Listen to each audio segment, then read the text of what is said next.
வணக்கம். இப்போ நம்ம பார்க்க போகிறது வந்து ட்ரெய்னிங்.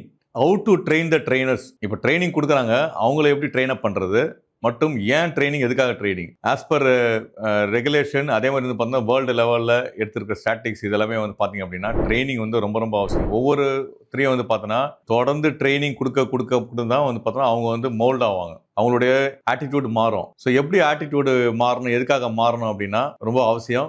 தொடர்ந்து ஒரு பழக்க வழக்கம் இருக்கு, அந்த பழக்க வழக்கத்தை அவங்க கிட்ட இருந்து ஒழிக்கணும் அப்படின்னா இந்த ஆட்டிடியூடு வந்து மாறணும். அந்த ஆட்டிடியூடு மாறதுக்கு வந்து பார்த்தீங்கன்னா பயிற்சி வந்து ரொம்ப ரொம்ப முக்கியம். ஸோ அந்த பயிற்சிக்கானது வந்து பார்த்தீங்கன்னா ஒரு நாள் கொடுத்தா அந்த பயிற்சி வந்து பத்தவே பத்தாது. தொடர்ந்து 21 நாள்.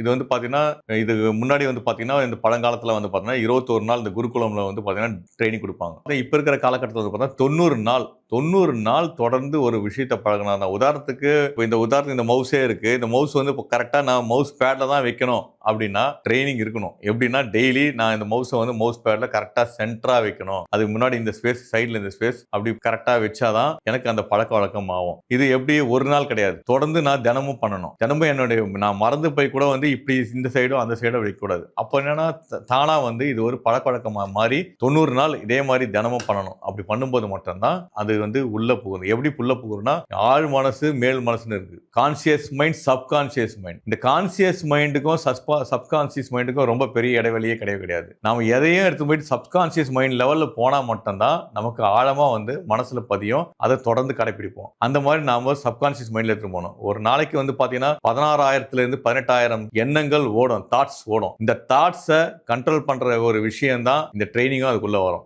எப்படி அப்படின்னா ஒரு பழக்க வழக்கம் வரணும், ஒரு ட்ரைனிங் இருக்கணும் அப்படின்னா நம்ம ஏன் ட்ரைனிங் வந்து யாருக்கு, எதுக்கு, ஏன் அப்படின்னா எந்த தொழில் செய்யறாங்களோ அந்த தொழில் சார்ந்த ட்ரைனிங் அவசியம். அந்த தொழில் சார்ந்த ட்ரைனிங் மட்டும் கிடையாது, அந்த தொழிலை எப்படி வந்து பாதுகாப்பா செய்யணும்ன்ற விஷயத்திலயும் வந்து அந்த ட்ரைனிங் வந்து நம்ம கொடுக்கணும். இப்படி கொடுத்தா மட்டும்தான் வந்து பார்த்தோம்னா அதுக்குண்டான அவுட்புட்டை கொடுக்க முடியும். அந்த அவுட்புட் வந்து எப்படின்னா தங்கு தடை இல்லாம கன்சிஸ்டன்டா போவோம். அந்த தங்கு தடை இல்லாம கன்சிஸ்டா போறது எப்படி?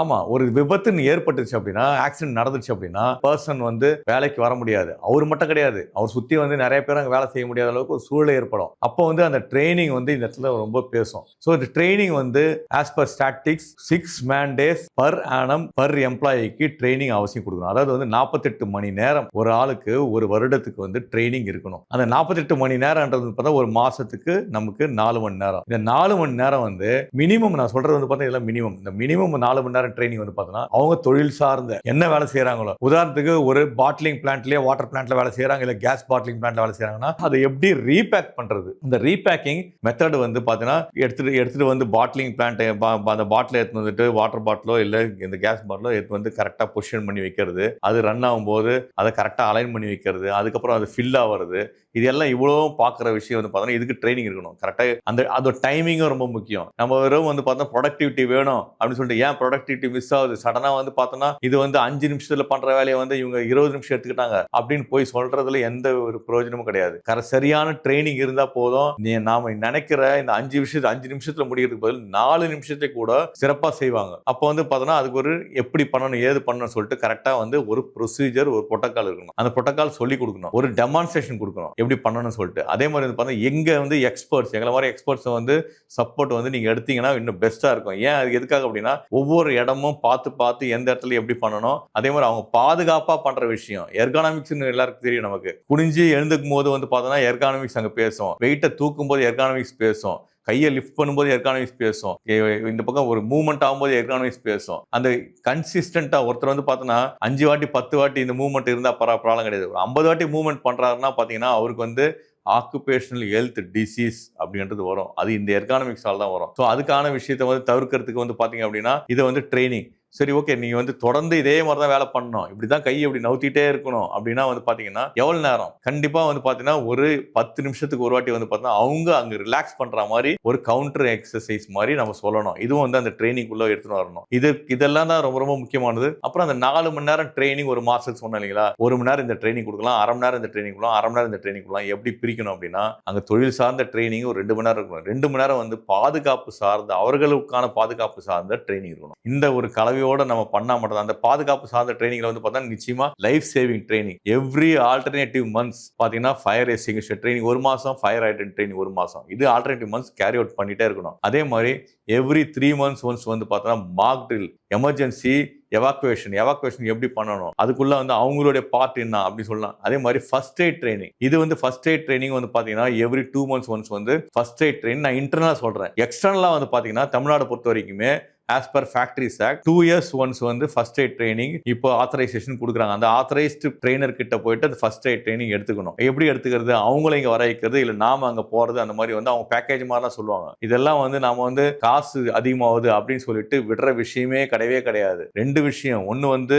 ரொம்ப ரொம்ப முக்கியமானது, அவங்க ட்ரெயின் அப் ஆனாதான் ஒரு ஃபர்ஸ்ட் எய்ட் மெஷர்ஸே வந்து பார்த்தோன்னா பக்காவா ஒரு ஆளுக்கு இன்ஜுரி ஆயிடுச்சு, ஏதோ அடிபட்டுச்சு அப்படின்னா, இல்ல ஏதோ அவருக்கு அன்கான்சியஸ் ஆயிட்டாரு அப்படின்னா உடனே வந்து ஃபர்ஸ்ட் எய்ட் கொடுப்பாங்க. இல்ல அப்படின்னா அவங்க வேடிக்கை தான் பார்க்க முடியும். அது வரைக்கும் வந்து பார்த்தோன்னா இங்கிருந்து ஹாஸ்பிட்டல் போற வரைக்கும் அவங்களோட உயிரை புடிச்சு வைக்கிறதே பெரிய விஷயமா இருக்கும். அதுக்காக தான் ட்ரைனிங் வந்து எல்லாருமே வந்து ஃபர்ஸ்ட் எய்ட் ட்ரைனிங் ஆயிருக்கணும், எல்லாருமே ஃபயர் ஃபைட்டிங்ல ட்ரைனிங் ஆயிருக்கணும், எல்லாருமே வந்து பாத்தீங்க அப்படின்னா இந்த மார்க் ட்ரில், இது எமர்ஜென்சி ஆனா என்ன பண்ணணும்ன்றது ட்ரைனிங் ஆயிருக்கணும். இது வந்து சேஃப்டி விஷயத்துல. மற்றபடி அவங்க தொழில் சார்ந்த விஷயத்துல பிபிஸ் போடுறதுல இருந்து பர்சனல் ப்ரொடெக்டிவ் எக்யூப்மெண்ட் வந்து ரொம்ப முக்கியம். கண்ணில் காகல்ஸ் போடுறது, கையில கிளவுஸ் போடுறது. உதாரணத்துக்கு ஒரு ட்ரம், எம்எஸ் ட்ரம் வித் மெட்டீரியலோட இருக்கு அப்படின்னா அதை என்ன பண்ணுவாங்கன்னா ஜஸ்ட் இதட்டு ஒரு மிஷின் வச்சு எடுக்கவே முடியாது, கொஞ்சம் அசைக்கணும். கொஞ்சம் அசைக்கிறது என்ன பண்ணுவாங்க, என்ன பண்ணுவாங்க, இவங்க கிளவுஸ் போட்டுருப்பாங்க, இப்படி போய் இழுத்துட்டு விட்டுட்டாங்க அப்படின்னா இவங்க விரல் அங்க மாட்டிக்கிட்டு நிறைய கேசஸ்லாம் ரிப்போர்ட் ஆயிருக்கு. இன்ஜுரி ஆகுது. எங்க இன்ஜுரி ஆகுது, இந்த போன்ல இன்ஜுரி ஆயிடுச்சுன்னா நிச்சயமா அவங்க விரலே வந்து எடுக்கிற நிலைக்கு போயிடும், சரியான ஃபர்ஸ்ட் எய்ட் மெஷர்ஸ் இல்லைன்னா.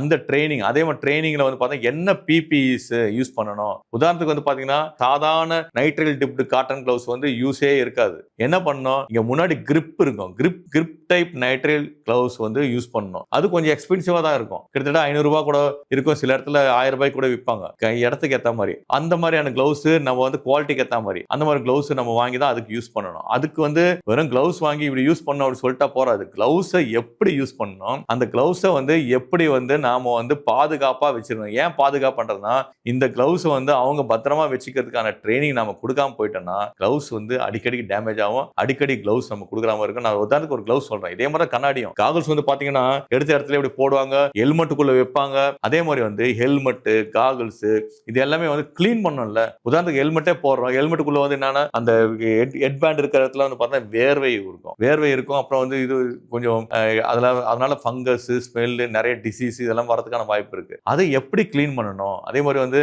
ஒரு மாசத்துக்கு ஒரு வாட்டி, ஒரு 3 மாசத்துக்கு ஒரு வாட்டி. இட் இஸ் பேஸ்ட் ஆன் அங்க இருக்கிற என்வாயர்மெண்டல் கண்டிஷன், அதே மாதிரி வந்து டெம்பரேச்சர், அட்மாஸ்பியர் டெம்பரேச்சர் எல்லாமே பேஸ் பண்ணி தான், என்வாயர்மெண்ட் பேஸ் பண்ணி தான். ஸோ அந்த இடத்துல வந்து அதுக்கேற்ற மாதிரி அதை வந்து கிளீனிங் மெக்கானிசம் வந்து ஒரு சிஸ்டமேட்டிக்கா பண்ணணும். அந்த சிஸ்டமேட்டிக்கா பீரியடிக்கா பண்ணணும். இதெல்லாமே வந்து பாத்தீங்கன்னா ட்ரைனிங் அவசியமான ஒண்ணு. ட்ரைனிங் இல்லாம எதுவுமே நடக்கவே நடக்காது. அதே மாதிரி வந்து பாத்தீங்க அப்படின்னா ஒரு ட்ரைனிங் ஒரு விர்ச்சுவல்லே நீங்க கொடுக்குறீங்க. இப்போ நான் உங்களுக்கு ட்ரைனிங் கொடுத்துட்டு இருக்கேன், நான் வீடியோ ஆஃப் பண்ணிட்டு என் முகம் தெரியாம, நான் என்னோட விஷுவலைசேஷன் எதுவுமே இல்லாம நான் ட்ரைனிங் கொடுத்தா அது எப்படி இருக்கும். நீங்க என்னடா இருந்து சொல்லிட்டு நீங்க சில நேரத்துல போனா அது காதுல வாங்கி அந்த காதுல போலாம். ஆனா ட்ரைனிங் இந்த மாதிரி விர்ச்சுவல் எல்லாம் ட்ரைனிங் நேரா நான் 1-to-1 விர்ச்சுவல்ல கொடுக்கும்போது நீங்க வந்து அங்க பாக்குறீங்க அப்படின்னா நீங்களும் உங்களுடைய ஃபேஸை வந்து தெரியற மாதிரி ட்ரைனிங் இருக்கணும். அப்பதான் வந்து அந்த ட்ரெயினர் உற்சாகப்படுவாரு, இன்னும் நிறைய சொல்லுவாரு, உங்களை ஆழ் மனசுல அவருக்கு நல்லா ஞாபகம் இருக்கும். அடுத்தது இந்த மாதிரி ட்ரைனிங் நடக்கும்போது ஒரு டிரான்ஸ்ஃபர்மேஷன் நடக்கும், வீடியோல இருந்து நேரா பார்க்கும்போது டிரான்ஸ்ஃபர்மேஷன் நடக்கும். அப்போ வந்து பாத்தீங்க அப்படின்னா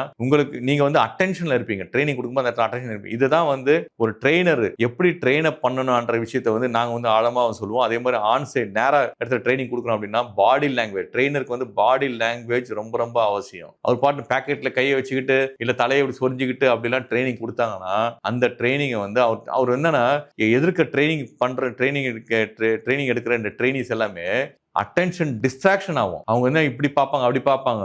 அவங்களோட கவனம் எதில் இருக்கணும், நாம கொடுக்குற ட்ரைனிங்ல இருக்கணும். அப்ப எப்படி இருக்கணும், அதுவும் வந்து பாத்தீங்கன்னா ட்ரைனிங் வந்து இப்படி பண்றீங்க அப்படி பண்றீங்க நெகட்டிவ்ஸுமே அந்த இடத்துல ட்ரைனிங்ல இருக்கக்கூடாது. எல்லாமே வந்து பாசிட்டிவா அவங்களை என்கரேஜ் பண்ற மாதிரி, அவங்கள ஹாப்பியா. அப்புறம் கொஞ்ச நேரம் வந்து எவ்வளவு நேரம் ட்ரைனிங் கொடுக்கலான்றது அவசியமா இருக்கு. 45 நிமிஷம் ட்ரைனிங் கொடுக்கலாம். ஆனா 45 நிமிஷம் நடுவுல ஒரு 10 நிமிஷத்துக்கு ஒரு வாட்டி, 5 நிமிஷத்துக்கு ஒரு வாட்டி என்ன பண்ணணும், அவங்கள அந்த ட்ரைனிங் ஃபோக்கஸ்லேருந்து கொஞ்சம் வெளியேற்று வந்து கொஞ்சம் ஃபோக்கஸ் பண்ணுறது வந்து பார்த்தோன்னா அவங்களோட ஃபிசிக்கல் ஆக்டிவிட்டி, அவங்களுக்கு வந்து ஒரு ஹெல்த் டிப்ஸ் சொல்லலாம், அந்த மாதிரிலாம் கொஞ்சம் எடுத்துன்னு வரும்போது அவங்க சுவாரஸ்யமாக கவனிப்பாங்க. இது ரொம்ப ரொம்ப அவசியமானது.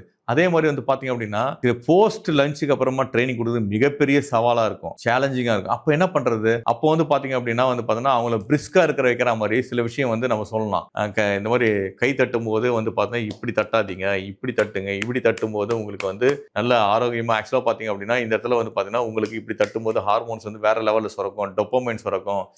சில விஷயங்களை வந்து பாத்தீங்க அப்படின்னா நாம படிச்சு தெரிஞ்சுக்கிட்டு வந்து பண்ணணும். இதெல்லாமே நாம பண்ணாம விட்டுட்டோம் அப்படின்னா நமக்கு வந்து பாத்தீங்க அப்படின்னா நம்ம ப்ரிப்பேர் பண்ணணும். ஒவ்வொரு ஆட்டையும் ட்ரைனிங் கொடுக்கும்போது ஒரு ட்ரெயினர் வந்து ப்ராப்பரா ப்ரிப்பேர் பண்ணணும். ப்ரிப்பேர் பண்ணாம அவர் வந்து ட்ரைனிங் கொடுத்தாரு அப்படின்னா அது எந்த வித பிரயோஜனமும் இருக்காது. ஏன் அப்படின்னா நான் ப்ரிப்பேர் பண்ணா மட்டும் தான் ஒவ்வொரு ஆட்டையும் நான் தயார்படுத்திக்கிட்டு வந்து கொடுக்கும்போது தான் நான் எக்ஸ்பர்ட்டா இருக்கலாம். எவ்வளவு எக்ஸ்பர்ட்டா இருந்தாலும் இன்னைக்கு கொடுக்க போற சப்ஜெக்டை பத்தி நல்லா தெரிஞ்சுக்கிட்டு ட்ரைனிங் கொடுக்கணும். அடுத்தது ட்ரைனிங் எவிடன்ஸ் ரொம்ப ரொம்ப அவசியம். என்ன ட்ரைனிங் எவிடன்ஸ்? ஆமா, ட்ரைனிங் டாக்குமெண்ட் பண்ணோம் இல்லையா? அப்ப என்ன பண்ணோம்? ட்ரைனிங் அட்டெண்டன்ஸ் ஷீட் ப்ராப்பரா நம்ம நிறுவனத்துக்கு நம்ம கம்பெனிக்குன்னு சொல்லிட்டு ஒரு ட்ரைனிங் அட்டெண்டன்ஸ் ஷீட் இருக்கணும். அப்புறம் வந்து பார்த்தோன்னா அந்த ட்ரைனிங் அட்டெண்டன்ஸ் ஷீட் வந்து பார்த்தீங்கன்னா யாரும் மாற்றக்கூடாது. இதுதான் ஸ்டாண்டர்ட் ஃபார்மட். அந்த ஃபார்மட்டு அப்டேட் போயிட்டே இருக்கணும். ஒவ்வொரு ட்ரைனிங் கொடுக்கும் போதும் ட்ரைனிங் அட்டெண்டன்ஸ் ஷீட்டு, அவங்க பேர், என்ன ட்ரைனிங் கொடுக்குறோம், என்ன டேட்டு, அப்புறம் என்ன மாதிரியான டாபிக், எவ்வளோ நேரம், அது ரொம்ப ரொம்ப முக்கியமானது. நிறைய பேர் அதை மிஸ் அவுட் பண்ணுவாங்க. ஃப்ரம் டு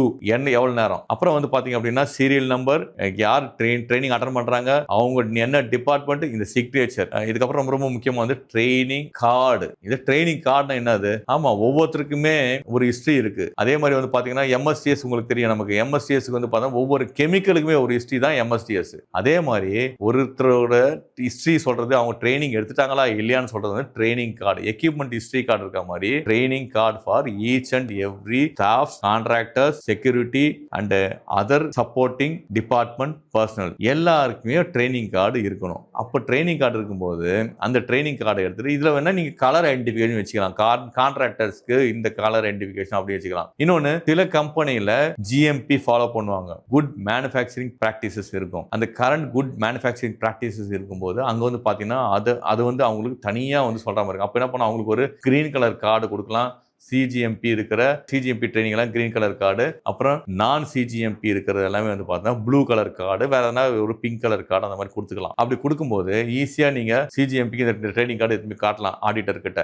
அந்த இடத்துல வந்து பார்த்தோன்னா இந்த ட்ரைனிங் கார்டு ஆடிட்டர் கிட்ட எடுத்துட்டு போகும்போது தான் ரொம்ப முக்கியமானது training card, training attendance sheet ரெண்டுமே கோயின்சைட் ஆகணும். அதுவும் கோயின்சைட் ஆகணும். அவங்க இது இல்லாம அது இருக்கக்கூடாது, அது இல்லாம இருக்கக்கூடாது. அது ரொம்ப ரொம்ப முக்கியமானது. அப்புறம் வந்து பாத்தீங்க அப்படின்னா அந்த ட்ரைனிங் கார்டுல வந்து பாத்தீங்கன்னா ஒரு ட்ரைனிங் கார்டை எடுத்தாலே அவங்க ஹிஸ்டரி தெரியும் சொன்னேன் இல்லையா? அவங்க என்ன மார்க் ட்ரில் அட்டன் பண்ணிட்டாங்களா, அவங்க ஃபர்ஸ்ட் எய்ட் ட்ரைனிங் அட்டன் பண்ணிட்டாங்களா, அவங்க ஃபயர் ட்ரில் அட்டன் பண்ணிட்டாங்களா, அவங்க வந்து பாத்தீங்க அப்படின்னா ப்ராசஸ் ஓரியன்டா ட்ரைனிங் அட்டன் பண்ணிருக்காங்களா, அசாப் ஸ்டடி அட்டன் பண்ணிட்டாங்களா, ரிஸ்க் அசஸ்மென்ட் அட்டன் பண்ணிட்டாங்களா அப்படின்னு சொல்லிட்டு ட்ரைனிங் கார்டை பார்த்தாலே தெரியும். ட்ரைனிங் கார்டை பார்த்துட்டு எதுக்காக அதை வச்சிருக்கோம் அப்படின்னா ஜஸ்ட் கார்டு ட்ரைனிங் போட்டு உள்ள வச்சுக்கிறதுக்காக மட்டுமே கிடையாது.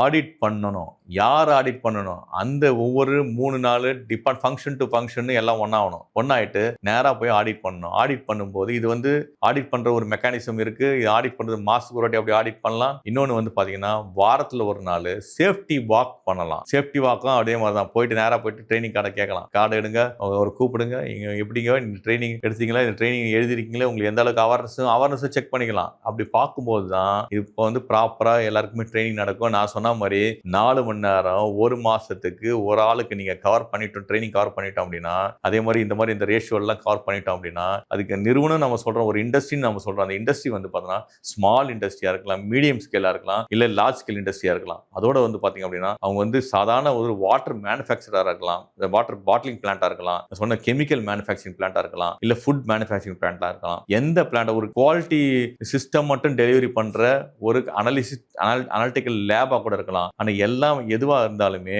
இந்த ட்ரைனிங் கார்டை வந்து பாத்தீங்கன்னா கரெக்டா வந்து பின் பாயிண்ட் பண்ணி எடுத்து கொடுத்துரும், ஹிஸ்டரி எடுத்து கொடுத்துரும். இது ரொம்ப ரொம்ப அவசியமானது. மிக்க நன்றி. உங்களுக்கு எதனா வந்து மேலும் தகவல் எதனா வேணும் அப்படின்னா என்னுடைய ஃபோன் நம்பர் வந்து கீழே இருக்கு, அதை நீங்க கான்டாக்ட் பண்ணலாம். நன்றி.